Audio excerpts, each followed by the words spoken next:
Hola, muy buenas tardes a todas las personas que nos acompañan desde varios lugares de América, seguramente. Les queremos dar esta bienvenida al segundo y último webinar sobre las presentaciones de pósters científicos que tuvimos en el Congreso de Salta, Argentina, en el cual pues muchos de ustedes, bueno, todos ustedes nos debieron de acompañar y seguramente conocí a muchos de ustedes ahí. Mi nombre es Cristina R. de León, parte del equipo del Congreso Parque Sudamérica. Bien, para empezar, las instrucciones del juego. El día de hoy tenemos a 3 participantes, o sea, 3 presentaciones de pósters en este webinar. Cada participante tendrá 15 minutos para hacer la presentación de su póster y del contexto, su proyecto de investigación. Al concluir esos 15 minutos, el siguiente participante tomará su lugar y tomará la batuta de la presentación también. Bien, las preguntas las dejaremos a la conclusión de la presentación de los 3 pósters y de los proyectos. En la parte del chat de esta misma plataforma, ustedes podrán escribirnos sus preguntas y al concluir las presentaciones, con mucho gusto, las redirigiremos a cada ponente que ustedes le hagan la pregunta. Entonces, por ese motivo, les pedimos, por favor, que nos escriban la pregunta a quién va dirigida de los 3 presentadores. Bien, les pedimos que también por temas de conexión y de concentración de los participantes, tengamos cerrados nuestros micrófonos, así como nuestras cámaras. Y pues bueno, en este momento voy a presentar a los participantes y el nombre de sus proyectos. Primero tenemos el Plan Maestro Parque Urbano Municipal Conaíque, de sus autores que hoy están presentes, 2 de los presentadores, Paola Azócar y Mario Sepúlveda. Después tendremos el proyecto del Parque Inundable con enfoque turístico de Jennifer Pimentel. Y para concluir, espacio público como catalizador sociocultural de Catherine Ango. Bien, entonces comenzamos ahora con Paola y con Mario, que nos hablarán de su proyecto. Les pedimos nada más poner en la primera lámina su proyección para que puedan empezar a presentar. Y pues bueno, esperemos que disfruten este espacio. Muchas gracias a todos y aquí estamos con cualquier pregunta. Saludos. Bien. Hola, buenas tardes. Mi nombre es Paola Azócar, me acompaña Mario Sepúlveda, ambos de la Municipalidad de Coyhaique, en Chile, y les presentamos nuestro trabajo relacionado con el Plan Maestro del Parque Urbano Municipal, que se ubica en Coyhaique. Como antecedente previo, contarles que este parque urbano nace a raíz de los requerimientos de la comunidad que se hicieron durante el proceso de participación ciudadana del Plan Regulador en el año 2010, y dentro de los planteamientos que hace la comunidad y el diagnóstico que se hace en la ciudad es que Coyhaique cuenta con áreas verdes dispersas y fragmentadas dentro de todo el desarrollo de la ciudad. Como se ve en la imagen, son pequeños fragmentos que se van desarrollando sin tener una continuidad ni conexión entre ellas. Perdón, también, Paola, la ¿sí? pantalla se ve en la diapositiva 20 que dice contexto urbano. Entonces, no se está proyectando la primera diapositiva.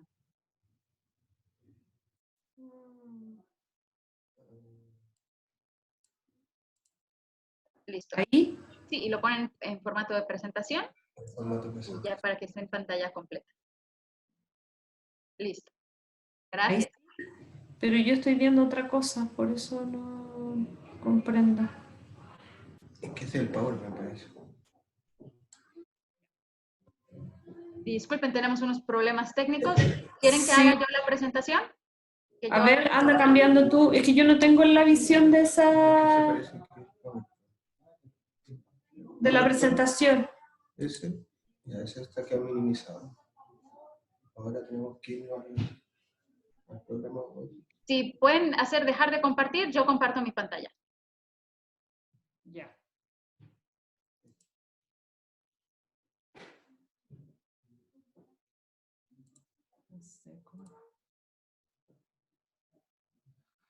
Deja de compartir el rojo.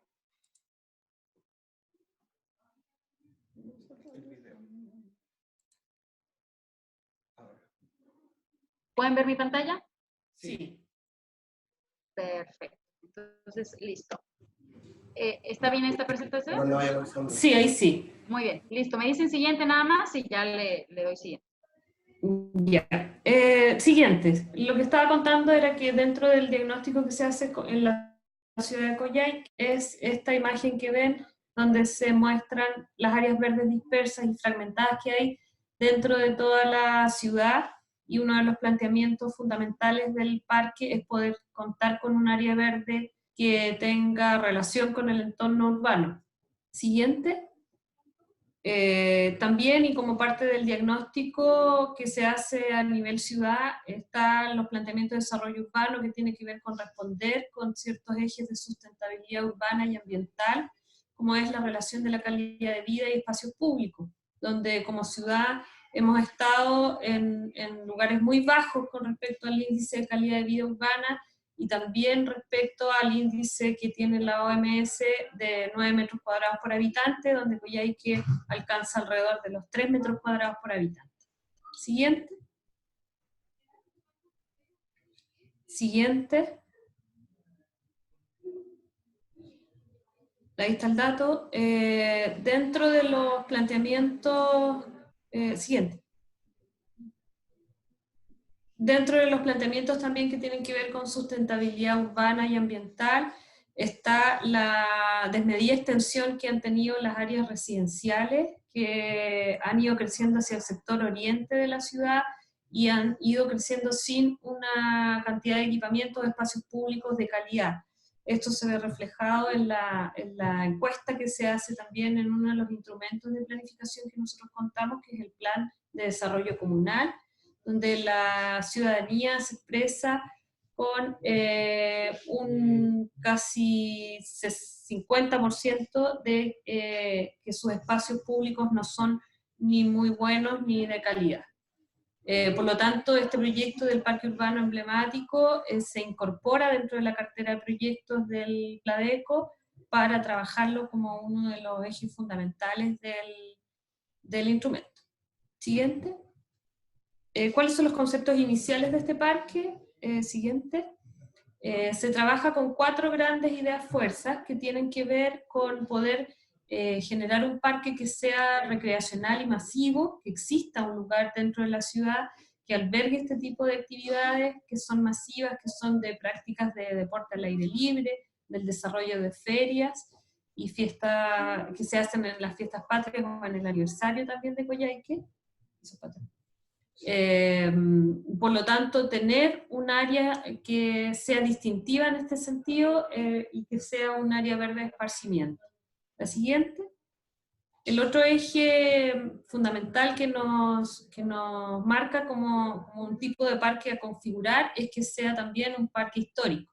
El sector donde se encuentra ubicado este parque, o en el cual se va a ubicar, tiene gran contexto histórico-cultural, porque es uno de los lugares donde se hicieron las primeras asentamientos de los orígenes de la ciudad, y por lo tanto existen también monumentos históricos aledaños y un museo regional que hoy día está recientemente construido.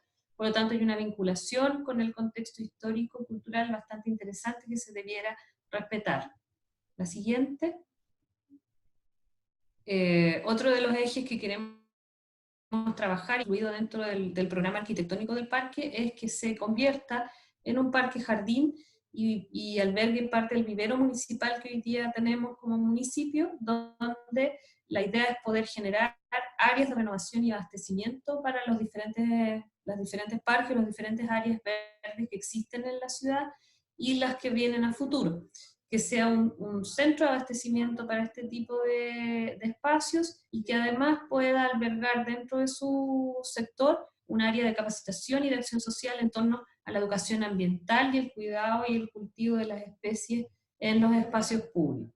Y como cuarto eje fundamental, siguiente, es poder trabajar con los ejes de sustentabilidad, ¿cierto? Que tienen que ver con poder generar o integrar energías renovables no convencionales, apostando, ¿cierto?, a la sustentabilidad futura del parque, poder tener una mantención y una operación que sea más reducida, dado la gran extensión que significa este sector, la gran extensión de superficie, y poder generar proyectos de energía eólica y energía solar.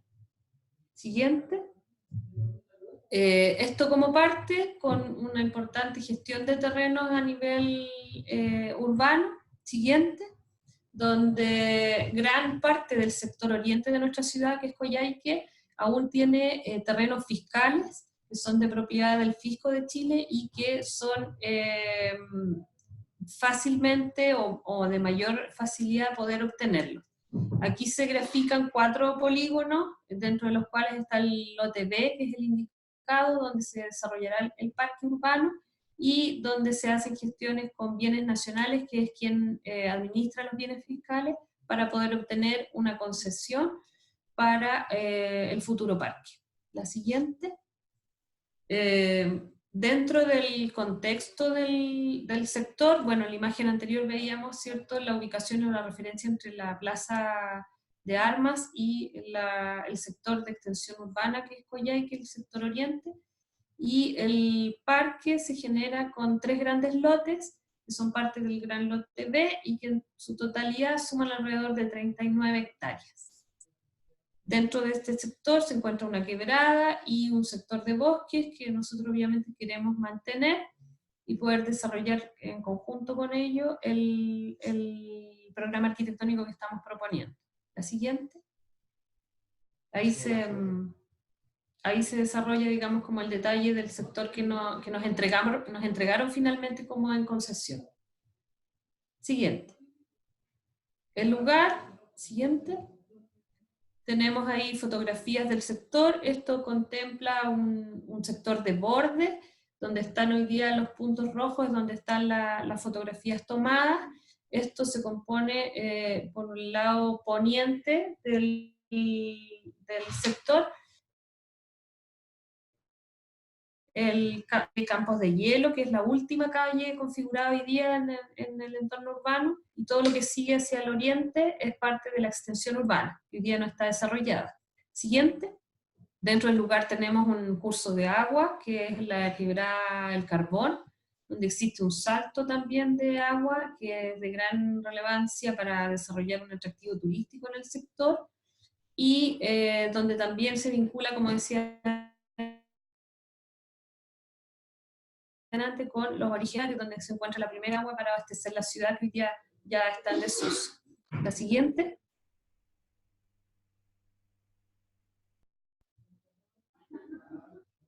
Ahí ya atravesamos, no, la anterior.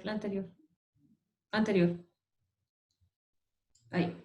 Y acá están las fotografías de lo que es el sector posterior a la quebrada del Carbón, donde está el sector de pinos, que generan una barrera con el entorno urbano construido y dan paso a esta gran explanada donde se pretende desarrollar las actividades masivas y donde ya existe como una desconexión de lo que es el entorno urbano inmediato. Siguiente. Contexto urbano. Ahí pueden ver una imagen de la totalidad de la ciudad, donde está graficado el límite urbano actual y el límite urbano propuesto, y este sector se encuentra en las inmediaciones de esta expansión urbana. Siguiente. Aquí están indicados parte de los proyectos que hoy día se están generando aledaños a este parque, como es el Museo Regional, que ya está construido, la Universidad de Aysén, que está en su etapa de diseño, la Universidad Austral, que también ya está en funcionamiento, y en el sector sur, en lo que es la Chacra G, que es un importante sector de desarrollo habitacional. La siguiente. La propuesta propiamente tal, tenemos un desarrollo de lo que son las circulaciones actuales y proyectadas en el regulador, lo cual nos hace empezar a subdividir ciertos sectores y generar ciertas zonas que vamos a explicarles a continuación. Siguiente. Ahí están las zonas, 5 grandes zonas, dentro de las cuales, lo que yo les mencionaba, hay una primera zona que es la zona 1, que está en el borde del lugar y que se enfrenta directamente con lo que es las viviendas ya construidas. Siguiente. Donde aquí podemos, y pasamos como a desarrollar un poco el programa en detalle, donde se propone el gran acceso al parque, un acceso peatonal con un portal de acceso, con oficinas de control y todo lo que significa la infraestructura primaria del parque. El siguiente.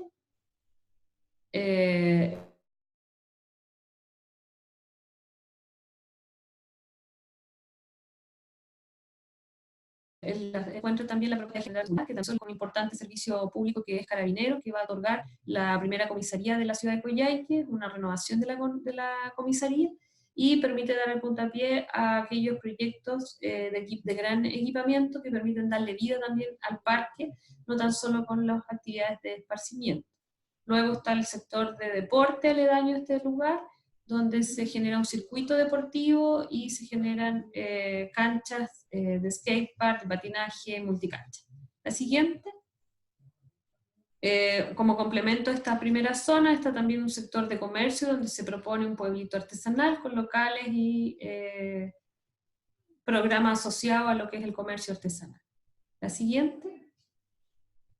La zona 2, que es la zona intermedia que yo hablaba como de esta barrera que se forma con esta cortina de bosque de pinos, donde se generan ciertas zonas que son de menos intervención, tienen que ver con una zona de picnic, una zona de camping, esta propuesta, y que permite generar circuitos de rodado y de unas áreas un poco más desprovistas de grandes intervenciones. La siguiente. Ahí está el sector de mountain bike, que también está dentro de este sector, que son los rodados un poco más específicos que se proponen para este lugar. La siguiente. El sector de camping y administración y todo tipo de cosas que van acompañando esta actividad específica. La siguiente.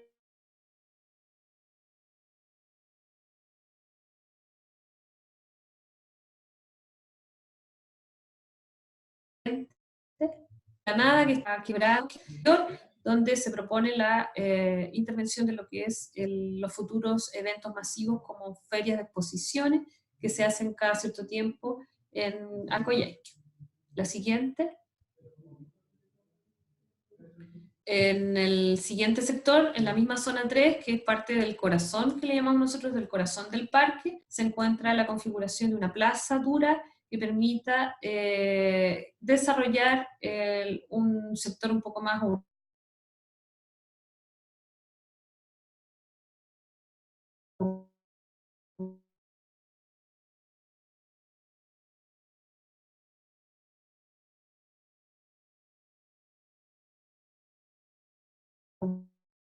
urbano, más poder generar como en los sectores de enfermería, baño.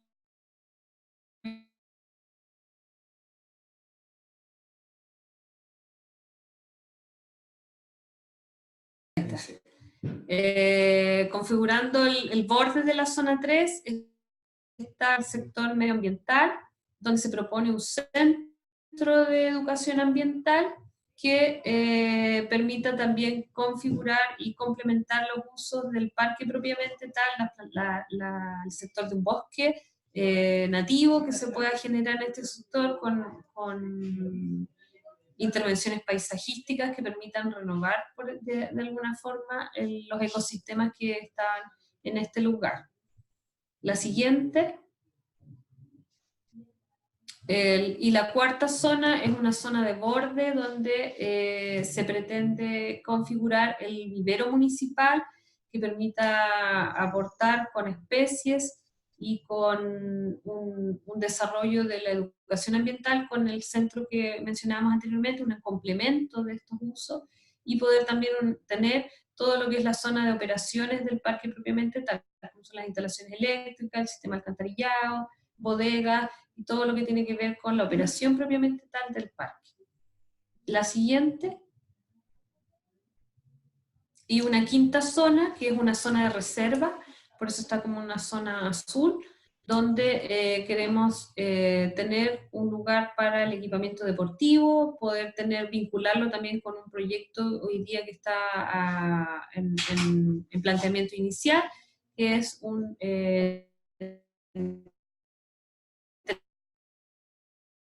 teleférico para Coyhaique, por lo tanto tener un punto de conexión ya más futuro, más a largo plazo. La siguiente. También es interesante que dentro de este planteamiento de parque hemos diseñado un capítulo especial de seguridad urbana, dado el contexto en el cual se genera. Es una gran extensión, la cual no estamos acostumbrados como ciudadanos a tener grandes extensiones de área verde, y por lo tanto hemos puesto énfasis en desarrollar un sistema de seguridad que vaya desde los inicios del parque, desde los inicios del diseño, y posteriormente se desarrolle también un área operacional de seguridad importante. La siguiente. Dentro de las intervenciones a corto plazo que estamos trabajando hoy día está el desarrollo de un proyecto eléctrico y posteriormente un proyecto de agua potable para poder empezar a generar intervenciones al corto plazo. La siguiente. Ahí está graficado lo que es el proyecto de agua y captación de aguas subterráneas también, para poder tener opción al regadío con agua que no sea agua potable, y poder tener, ¿cierto?, este circuito de aguas de manera interna sin necesidad de tener grandes costos de operación. Está el traslado del vivero municipal actual, que también está hoy día en carpeta como proyecto a corto plazo. La siguiente. Ahí está como la totalidad del parque, con las áreas de reserva en sus extremos y las zonas que detallamos cada una con su programa arquitectónico. La siguiente.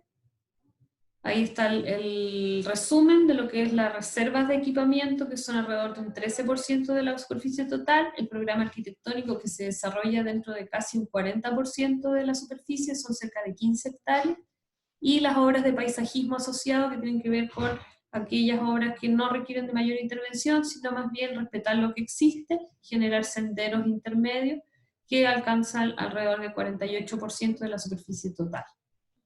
La siguiente. Y el póster que presentamos, ¿cierto?, que es lo que nos da la ventana para poder trabajarlo hoy día en esta conferencia. Lo más relevante es el proceso de participación ciudadana que ha tenido todo este planteamiento técnico que yo les he comentado, donde se han ido sumando ciertos insumos que nos han ido generando poder tener una mayor integración con la comunidad, poder responder a los requerimientos de la comunidad y poder ir reformulando ciertas iniciativas para poder generar una mayor calidad de vida urbana y poder tener la inclusión de los actores sociales de manera permanente durante todo el desarrollo del proyecto. Perfecto. Muchísimas gracias a Paola y a Mario por este momento de reflexión y presentaron su proyecto. Damos pie a la presentación de Jennifer Pimentel. Como les dije, si en las los últimos 15 minutos serán de preguntas y respuestas. Si tienen alguna pregunta dirigida a Mario o Paola, la pueden escribir en este momento, solo que será redirigida a ellos al concluir las presentaciones. Pues bueno, muchas gracias, les agradecemos mucho. Jennifer, compartes tu pantalla y pones tu tiempo 14 minutos, por favor. Listo. Gracias a todos por estar acá. Listo, regalamos un segundo.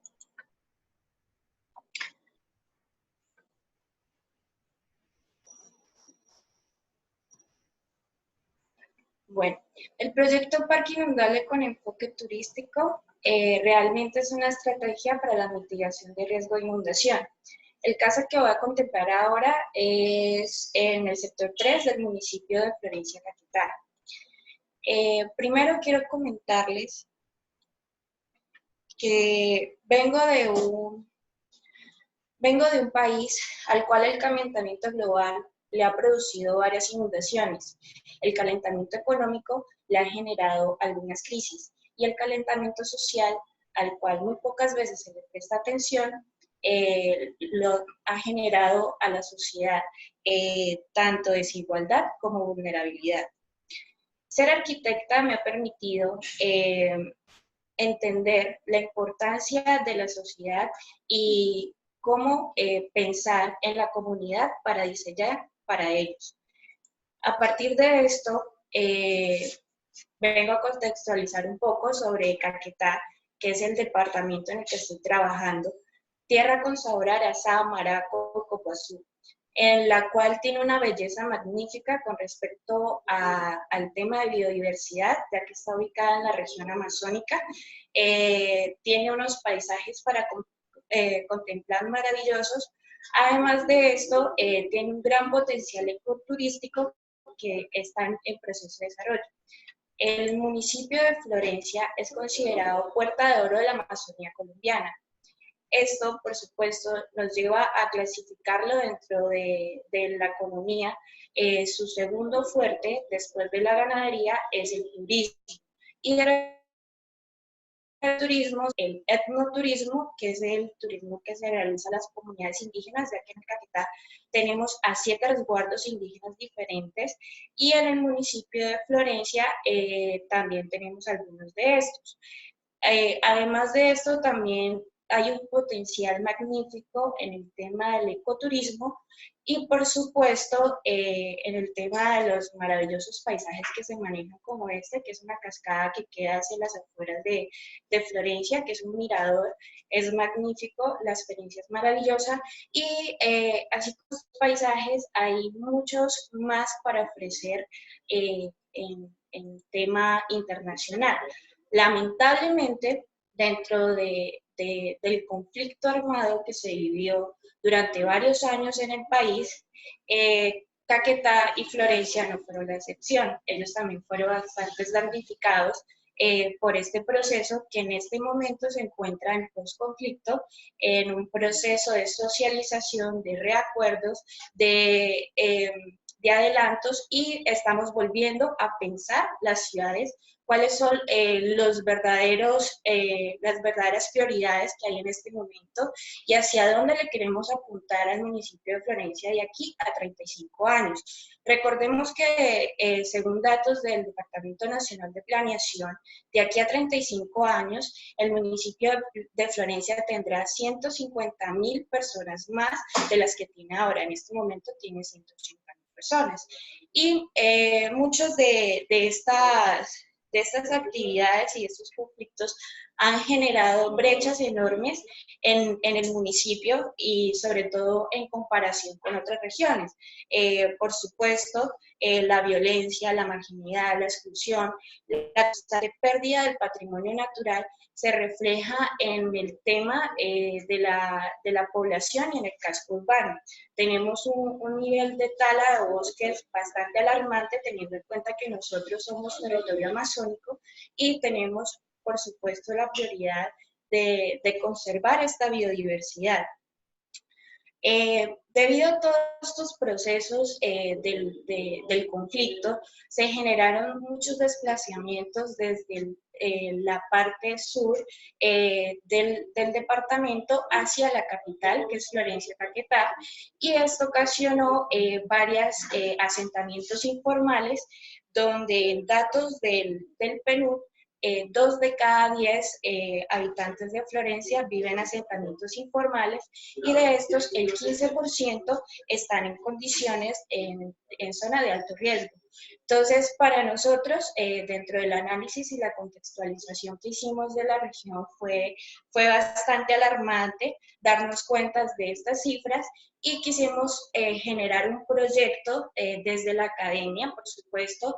En este momento estamos en un proceso con la alcaldía y con la gobernación planteando con el nuevo gobierno, cómo se podría vincular todas estas ideas que están plasmadas en este proyecto que se llama Parque Inundable con Enfoque Turístico, donde no solo pretende solucionar líneas como las del espacio público, sino también en la proyección de la zona de expansión, cómo se va a llegar a asentar esta población de aquí a 35 años. Por eso dentro del proyecto se contempla un plan parcial por la capacidad que tiene este parque, que es para alrededor de 10.000 personas.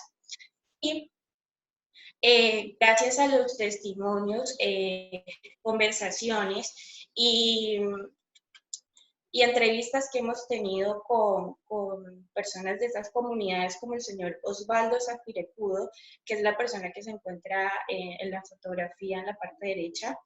Él y su familia tuvieron un caso que no es particular, que es muy común, que es el caso de muchas familias en Florencia y en el Caquetá, que vinieron desplazadas de la violencia en el 2002, llegaron a un asentamiento ilegal donde se llama la invasión, la ilusión, y ellos hacen parte de la comunidad de los indígenas Huitotos. De hecho, en este momento el señor Osvaldo es el presidente de 26 familias que ha encontrado y ha unificado de este resguardo de la comunidad Huitota.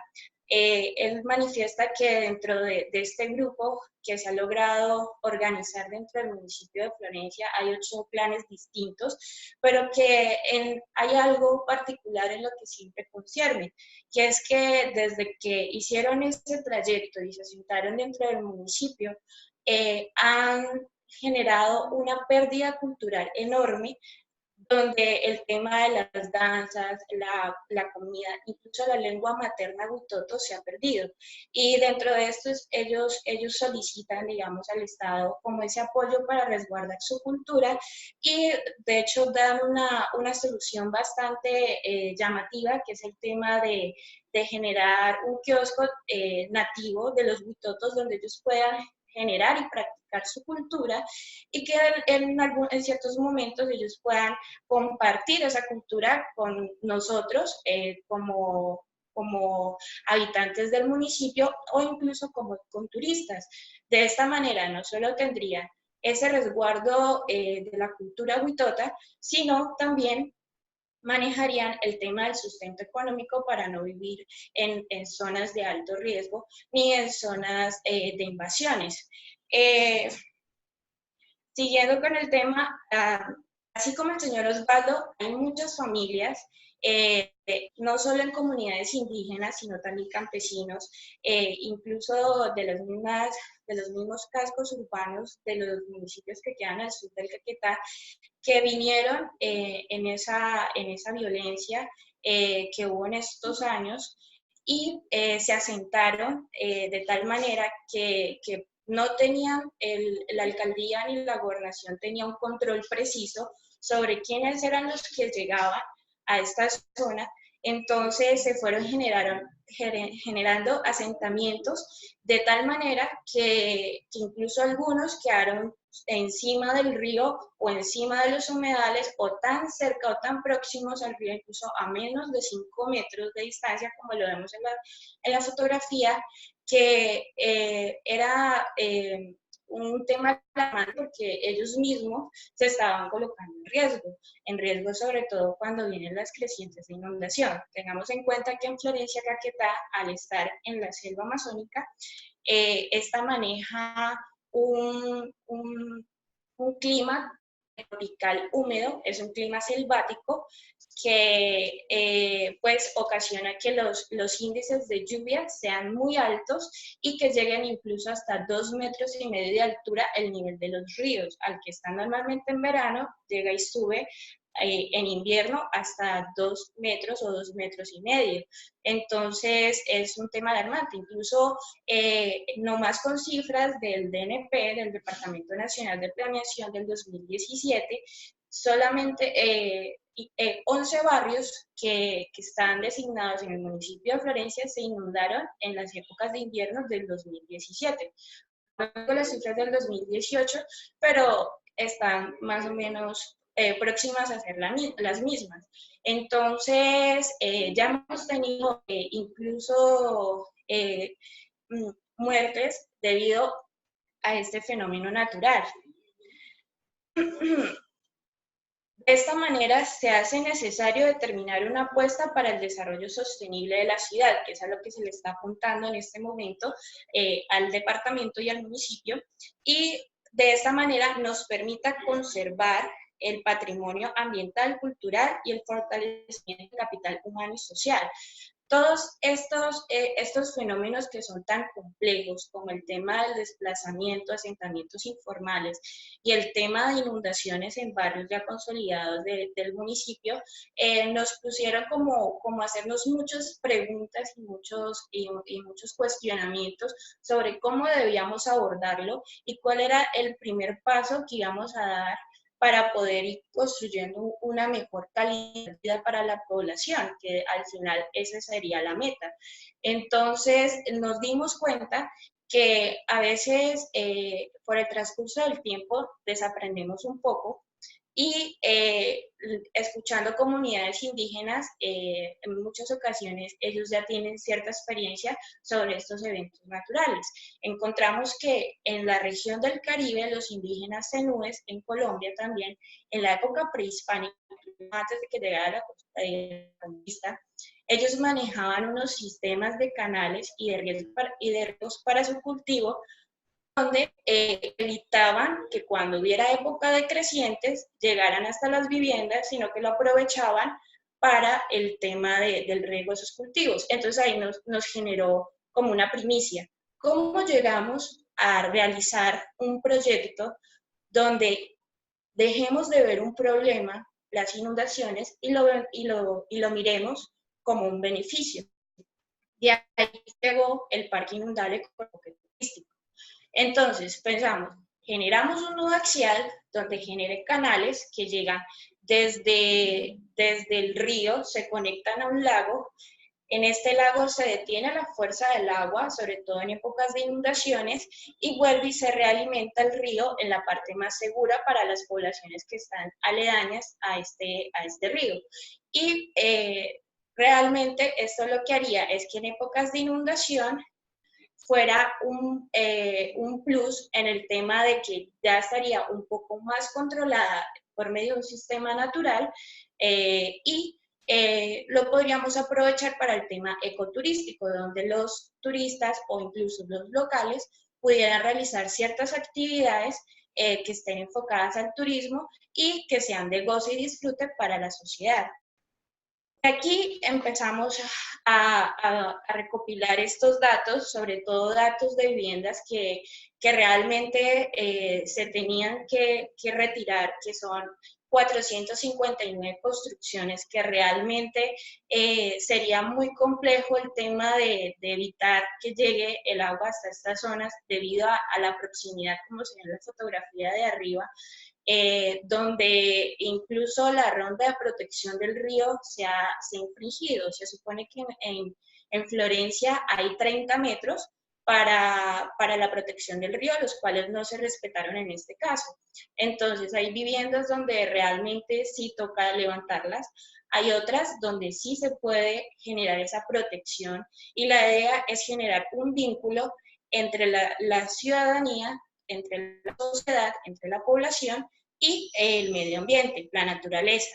No generar una fracción, una división como si fuera un muro de concreto que bueno, nos proteja de la inundación, pero que no nos permita ver el río ni la belleza que se maneja de la naturaleza cuando uno va a visitarlo, sino que hubiera una correlación, una conexión entre uno y el otro que pudiera ser sana. Aquí, de esta manera, marcamos los principios de conocer, conservar y sostener dentro del Parque Inundable con enfoque turístico. De esta manera asociamos la planificación del paisaje, que es lo que en este momento se plantea para el desarrollo de esta zona, y se asocia con la mitigación del riesgo de inundación. Se hace una correlación y realmente la barrera protectora no viene siendo un muro de concreto de 10 metros, sino que la barrera protectora viene siendo un parque que proteja y seccione y proteja tanto al río como sujeto de derecho y a toda la población para evitar esta inundación y estos estados de vulnerabilidad. A partir de este fortalecimiento ambiental, la competitividad y la reparación de la guerra es posible. Entonces, básicamente, generando este tipo de actividades dentro del mismo parque, tanto como las que acabo de nombrar, el tema de la planificación del desarrollo urbano, el tema de la planificación en el tema de la mitigación del riesgo y el tema de la vinculación de la cultura, tanto la cultura indígena como la cultura de la violencia que vivimos, generando unos espacios de memoria y reconciliación con la violencia que se vivió durante 50 años, nos podría generar una reparación simbólica de la guerra por medio de un espacio abierto. Es decir, nosotros podemos generar memoria para precisamente no volver a repetir estos hechos que acabamos de pasar. Esa realmente es la finalidad, generar conciencia sobre lo que sucedió y no volverlo a repetir. Jennifer, perdón la interrupción, ya estamos cortos de tiempo, te invitamos a concluir en lo más pronto que puedas. Gracias. Gracias, listo, ya concluyo, ya con esto termino. Bueno, por eso debemos ir del miedo a la esperanza. La cultura y la seguridad pueden construir un futuro mejor. El espacio público es una oportunidad para educar y de esta manera fue pensado este proyecto, como un espacio para educar donde vincule cada uno de los aspectos ambiental, turístico, social, viendo lo turístico como económico y generando espacios que permitan que la comunidad tenga una mejor calidad de vida y que la naturaleza tenga protección y además de esto que tenga una sostenibilidad en el tema económico. Con esto concluyo mi presentación y muchas gracias. Muchas gracias, Jennifer. Muy amena la presentación y definitivamente de gran importancia el contexto, ¿no?, en el que te presentas. Muy bien, pues con esto damos paso a la presentación de Catherine Anco. Catherine, 14 minutos para concluir en 15. Yo voy a estar manejando tu presentación como acordamos. Entonces, bueno, esta es ya la última presentación. Les invitamos a poner en nuestro chat las preguntas que vayan teniendo de los proyectos anteriores para que, Catherine, nos podamos ir directo a preguntas y respuestas. Catherine, ¿estás ahí? Claro. Perfecto. Ahora hago la proyección de tu presentación. Perfecto, aquí te espero.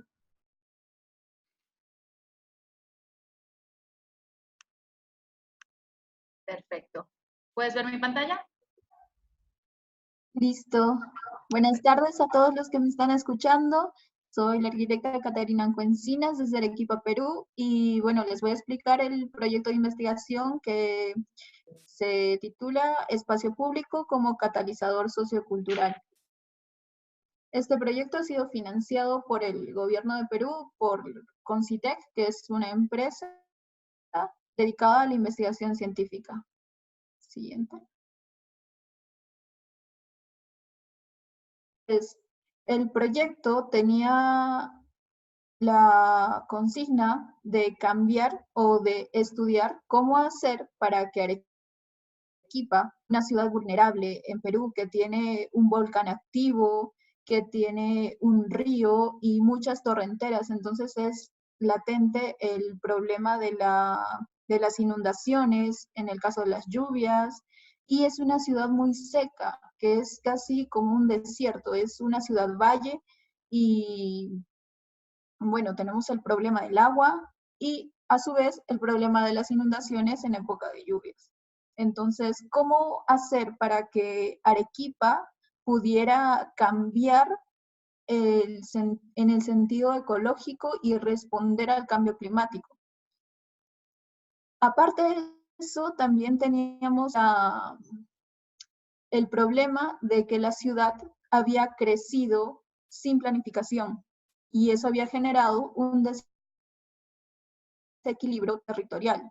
Entonces, cuando hicimos el estudio de la ciudad periurbana o de las afueras de la ciudad, vimos también un desequilibrio social. y junto a ello problemas sociales, desapropiación del espacio público, delincuencia, pandillaje, violencia, etc. Entonces, toda la población que se asentó a las afueras de la ciudad tenía un enfoque diferente de la ciudad, que ellos vivían ahí mientras tanto y luego cuando tuvieran mejores posibilidades económicas iban a mudarse adentro de la ciudad. Entonces no reconocían el territorio como un hogar. Siguiente.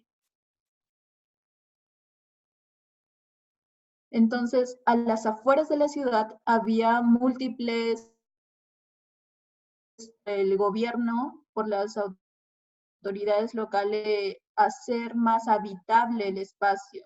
Sin embargo, este se deterioraba y el problema que enfrentamos era el deterioro del espacio público generado por la escasa manifestación de la identidad sociocultural de los pueblos jóvenes de este distrito de Cerro Colorado en Arequipa. Entonces, veíamos que a pesar de que había infraestructura, de que les ponían parques, pistas, etcétera, la población misma dañaba y no cuidaba estos espacios. Entonces hacían que se enrejen, que la gente no entre, que no los use porque los iba a malograr. Entonces había como una contradicción del para qué finalmente fueron creados estos espacios. Luego, el impacto que nosotros queríamos generar era posibilitar que esta población se conectara tanto con la cultura, con la educación, con estos espacios de recreación para que sirvieran a su propósito inicial y catalizar de manera sinérgica con cultura un mayor uso y multifuncionalidad del espacio, aprovechar el espacio para educar, para llenar de cultura y para que cambie la situación de este territorio. Siguiente. Entonces, como metodología, vimos que habían innumerables indicadores y decidimos usar indicadores globales para que la investigación no solo se quede, digamos, en un ámbito local, sino que también pueda ser replicado. Usamos los indicadores de la UNESCO de Cultura para el Desarrollo y los indicadores urbanos del Centro de Naciones Unidas para los Asentamientos Humanos. Entonces, analizamos de dos puntos de vista, ¿no? El primer punto de vista desde los espacios públicos, que nos permitieron analizar 50 espacios y clasificar para ver cuáles eran las principales problemáticas. Y luego hicimos como 1000 encuestas a pobladores y a la gente que vivía el problema en su día a día. Siguiente. Y estos fueron los resultados. Entonces, la variable de investigación, que era identidad sociocultural, vimos que la gente sí acudía a los parques, en más del 80%, pero lo que pasa es que iban al parque una vez, 2 veces al año, y luego simplemente dejaba de ir porque el parque dejaba de ser atractivo. Luego, en los orígenes de esta población, vimos que poco menos de la mitad eran de Arequipa. La mayoría de población era migrante y estudiamos qué es lo que les gustaba, qué preferencias tenían, etcétera. De dónde, en qué tiempo ellos tenían para ir al parque o cuál era la cultura de ellos y qué querían como su espacio público. Siguiente. Entonces, por otra parte, vimos los espacios públicos y categorizamos todos los espacios en 5 tipos. El primer tipo, que es un espacio como una losa deportiva, algo muy escaso, digamos, de recursos que simplemente es una excusa del gobierno peruano para decir, ok, hicimos algo y todos quédense contentos. En el segundo caso es el cumplimiento de una promesa de campaña, pero que no trae un resguardo de un programa sociocultural que le dé uso al espacio. Entonces, se invierte en infraestructura, pero esta se llega a desperdiciar, no se le da el uso adecuado y termina por deteriorarse con el tiempo. El tercer tipo de espacio es el espacio en el cual la gente dice, ok, queremos un parque y hacen huelgas, manifestaciones, se hace la gestión correspondiente y el gobierno local finalmente les construye el parque. Pero este es tan escaso y con un modelo, digamos, típico de que los juegos metálicos y no se llega a una participación de la población para saber qué es lo que quiere. Luego, el cuarto tipo de espacio público es el parque donde la gente misma dice, vamos a construirnos un parque y no nos importa si la municipalidad va a apoyar o no. Nosotros hacemos una apoyada, etcétera, o una actividad que les genere ingresos para poder construirlo. Y el quinto caso es el caso del espacio público, que sí se invierte, es decir, que pasa por una planificación y se construye con un modelo diseñado, pero lo que pasa es que lo cierran y sirve para ver. Sin embargo, la población no lo puede utilizar y se abre tipo una vez al año cuando es el aniversario o cuando alguna autoridad quiere hacer algún evento. Y tampoco tiene o cumple la función de un espacio público. Entonces, de acuerdo al estudio de los espacios públicos, vimos que en el sector, por sectores, vimos que en el sector tipo 4, que es donde la curva amarilla de consolidación social llega a su máximo esplendor, digamos, y la consolidación física, perdón, también está, digamos, subiendo de acuerdo a un desarrollo urbano normal. Es donde se juntan, donde se hacen tipo, el espacio público llega a cumplir su función porque es usado y es mantenido y es sostenido, o sea, el espacio público es sostenible por la misma población.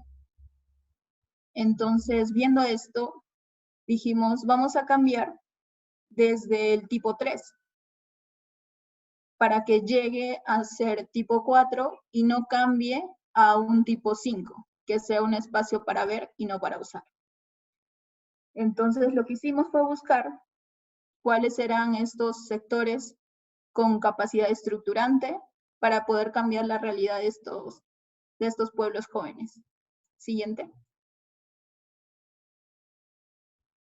Entonces dijimos, ok, ¿cuál va a ser la estrategia para cambiar? Y estudiamos los patrones de identificación o de identidad sociocultural. Y vimos que el sentido de la pertenencia y la participación de las personas eran claves para que estos proyectos tuvieran éxito. Hicimos el estudio del sentido de pertenencia, qué es lo que pasa con la evolución, ¿no? Cuando existe el sentido de pertenencia, va a un uso frecuente del espacio público y este uso del espacio público genera que se conserve y esta conservación hace que la gente se sienta segura en el mismo espacio público y llegan a identificarse con el espacio público. Pero del lado contrario, se abandona el espacio público, este se deteriora y causa inseguridad. Y existe la enajenación de decir, bueno, no vivo aquí, ese no es mi parque, esa no es mi calle, etc.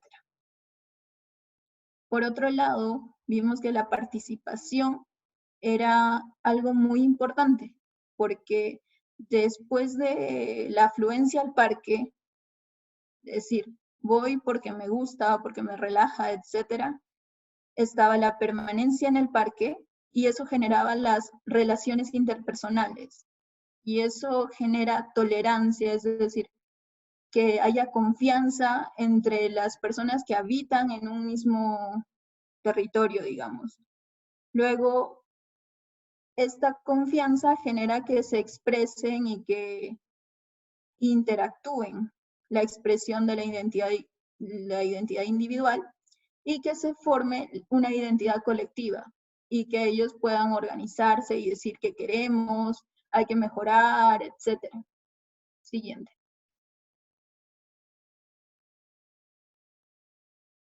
Entonces entendimos que lo que queríamos hacer era articular. Y para articular teníamos que entender al usuario. Hicimos un estudio de qué eran o a qué se dedicaban la mayoría de las personas y vimos que eran estudiantes y emprendedores, gente que había salido del campo y que va a la ciudad por trabajo.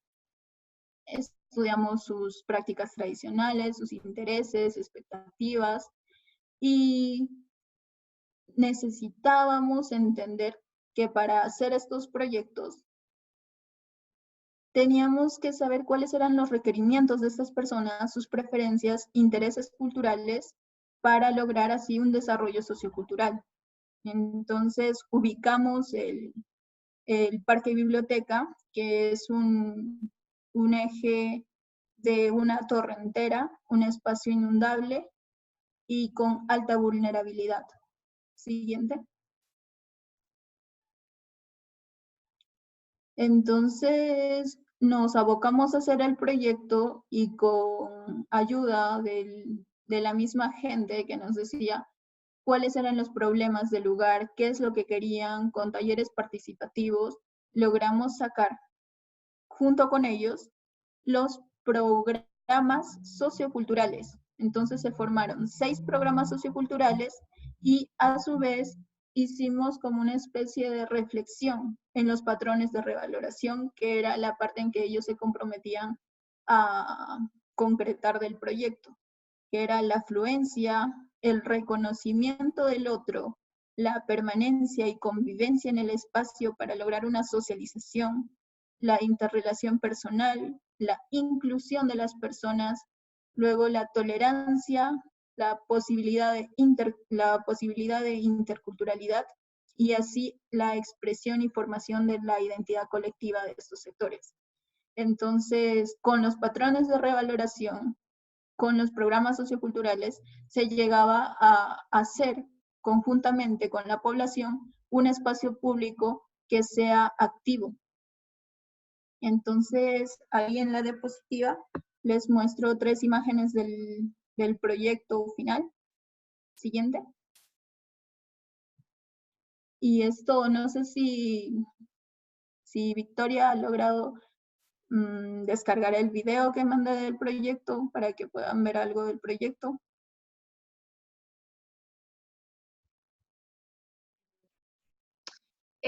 Hola, Catherine. No es un material que tengamos ahorita en este momento. Si ahora durante las preguntas y respuestas podemos cargarlo y descargarlo, con gusto lo compartimos. Si no, se los haremos llegar definitivamente a los participantes cuando enviemos las presentaciones, el video, etc. Una disculpa. Perfecto, no te preocupes. Entonces ya lo estarán viendo. Gracias. Sí, perfecto. ¿Ya con esto concluyes tu participación, Catherine? Sí. Excelente. Bueno, muy bien, también muchas gracias y sobre todo por las imágenes que nos compartes. Nos queda muy claro también cómo se verá el proyecto en el futuro. Y pues bueno, como comentamos, vamos a estar ahora abriendo el chat de alguna forma para contestar preguntas y respuestas, y tenemos unas cuantas aquí. Mauricio Manzoni pregunta a Jennifer que cuando hablas de la iniciativa de gobernación, alcaldía y nosotros, nosotros se refiere a, y él asume que es alguna dependencia de investigación de la universidad, nada más corroborar este dato, ¿no? Para Mauricio. Sí, por supuesto. Bueno, mira, efectivamente, cuando hablo de nosotros, me refiero a la Universidad de Pamplona, pertenezco a esa universidad, al programa de arquitectura, específicamente al grupo de investigación que es en el que hemos estado trabajando el proyecto, que se llama Gestión Integral del Territorio. Entonces, cuando hablo de nosotros, me refiero básicamente al grupo de investigación Gestión Integral del Territorio y pues al acompañamiento que he tenido dentro de este y dentro de los diferentes personas a las que he entrevistado. También hago esa aclaración. Perfecto, muchas gracias. Mauricio, nada más si nos puedes escribir si la pregunta fue respondida. También Ana García pregunta para Mario y Paola, si están por ahí, ¿en cuánto tiempo se espera concluir las obras del parque y quién fondea el proyecto? Este es un tema siempre con todos los proyectos, ¿no? Entonces, si pueden responder, se los agradecemos. Bien, bueno, como les comentaba, hay acciones a corto plazo y acciones a mediano y largo plazo. Hoy día nosotros tenemos la proyección de poder generar el proyecto para la etapa de diseño, ya más en detalle, poderla presentar durante el 2020 a fondos de financiamiento regional, son fondos públicos. Y para luego comenzar las etapas de ejecución, nosotros creemos que esto va a ser a través de etapas por la extensión de la superficie, empezar a ejecutar 2021, 2022. Y ahí va a depender en realidad de si se puede, cuántas etapas se van a definir en la etapa de diseño para su ejecución.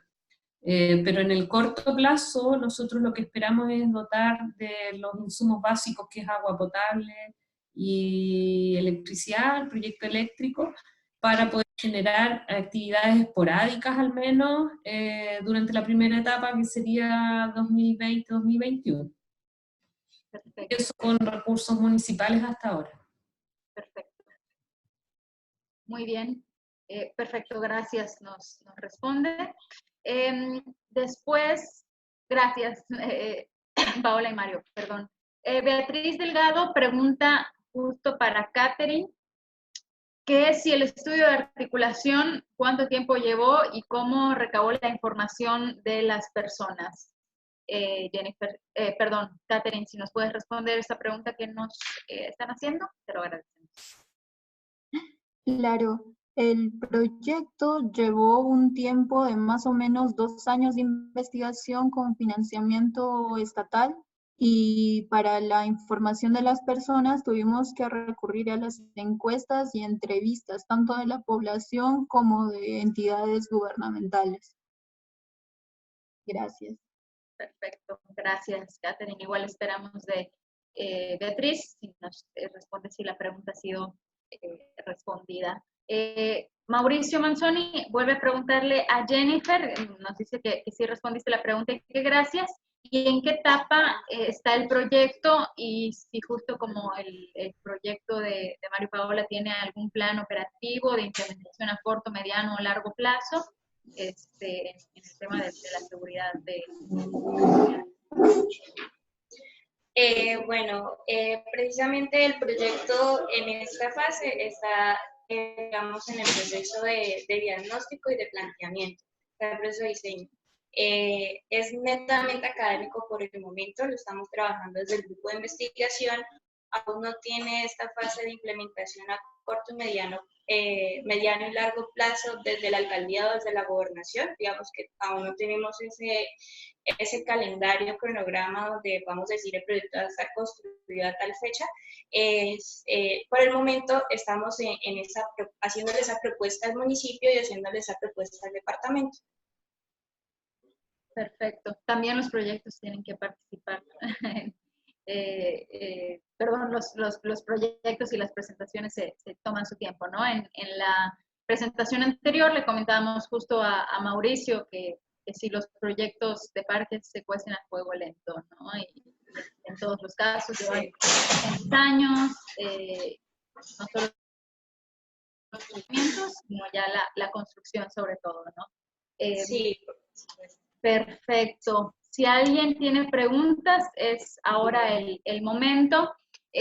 Catherine, justo hace un momento le llegó a Victoria el vínculo al video por respeto al tiempo de presentación y justo al tiempo del webinar. Está compartido para todos los interesados el link al video de la presentación de espacio público como catalizador sociocultural. Está en nuestros chats, en el chat de la plataforma, y también lo compartiremos en cuando enviemos, ¿no?, las grabaciones y las presentaciones del webinar. Muchas gracias a todos. A ver. A fuego lento es más sabroso el resultado. Así es, Mauricio, definitivamente. Y luego la ciudadanía saborea, ¿no?, los parques.